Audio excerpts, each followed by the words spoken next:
The Devil's Cauldron, Chapter 1.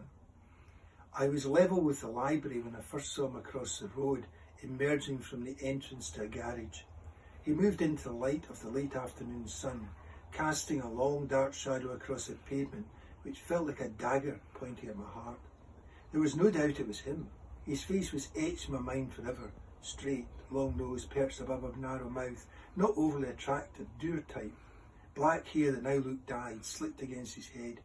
He seemed at peace, unaware of me, as he walked down the road wearing what looked like an expensive tweed jacket, edged with leather piping, smart tan trousers and black brogues. I was stunned that I'd finally found him, disbelieving, adrenaline surging, light-headed. I'd searched for him unsuccessfully for many years, always on the lookout. Now I'd run into him when I hadn't expected it, on my way to get food from a local supermarket.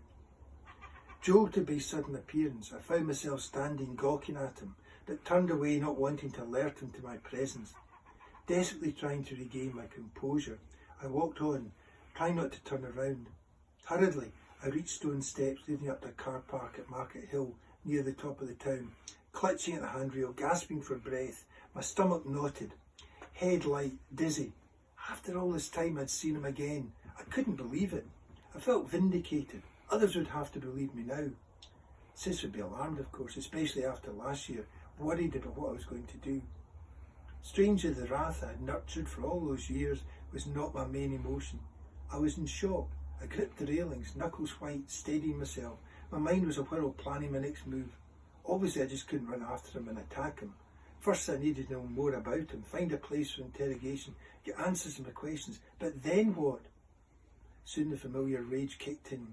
Barely suppressed trauma erupting as memories seared in my mind flickered into consciousness. Time for action. This was my opportunity, unexpected as it was, and I couldn't risk losing him. Already he was about 100 yards away, strolling down the main shopping street in the town, King Street. I crossed over the road and started to trail him, keeping in the shadows, dodging into shop doorways in my amateurish attempts to follow him without being seen.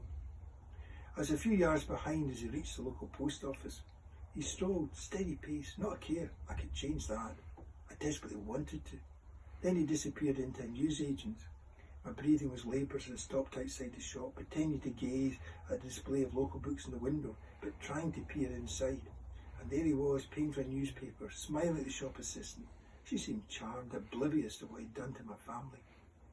I leant against the shop window, my head in the cool glass. My breath pulsed against it, forming dancing patches of condensation that quickly evaporated. He emerged a minute later and headed down the street, a copy of the Times neatly folded under his left arm. He gave no signs of noticing me, only 10 feet behind him, and then he stopped at the curb, between two parked cars, and headed across the street to a cafe. I watched him for a minute and then followed. He stepped inside. By the time I reached it, he was being shown to a table by a wooden slatted wall under a display of pictures of local scenes. There were several empty spaces, and I followed him inside.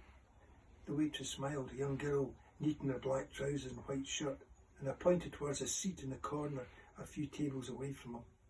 I sat down, the chair scraping on the tiled floor, but he didn't look up. I grasped the laminated menu from its perch between the salt and pepper pots and looked at it, trying to control my shaking hands. The waitress returned, still smiling, but I was transfixed, studying his composed face as he examined the paper, noting hints of white around his hairline. He must have been about 50, I reckon, more than old enough to be responsible for his actions the last time we met. So close now, I had to remain in control. Americano, I stated, finally noticing the waitress. Anything to eat? I glanced at the menu and then the display of cakes on the counter under glass covers. A slice of the one on the left. The Victoria sponge? Yes. I noticed his attention waver towards me. Thank you, I added. Now he was opening the paper and folding it at the puzzle page, pulling out a silver-coloured pen from inside his jacket. His expression was studied, focused on the page. Soon he was solving clues, lost in thought, apparently not a care in the world. Don't look so innocent. I know what you did. My stomach instinctively reacting, my thoughts tightened again, ratcheting up another peak of discomfort. Barely noticed as I surveyed him, aware of patches of sweat forming my armpits and staining my t-shirt, beads of sweat in my brow. The waitress returned, putting down a slice of cake and placing a fork in a folded paper napkin, whilst I pretended to look at the selection of specials chalked on a blackboard, garnering my brooding thoughts. "Thanks," I said as the coffee was put down.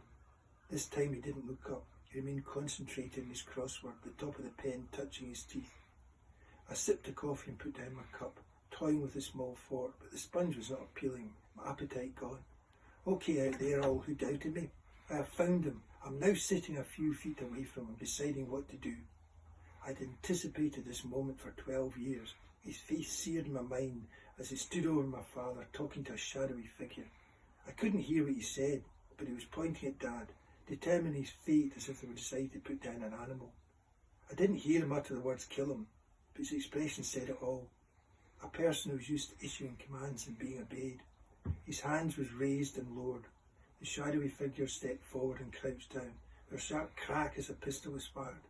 The sound echoed in the cold night air as a hand covered my face, muffling my screams. And no one believed me, police, family, or friends.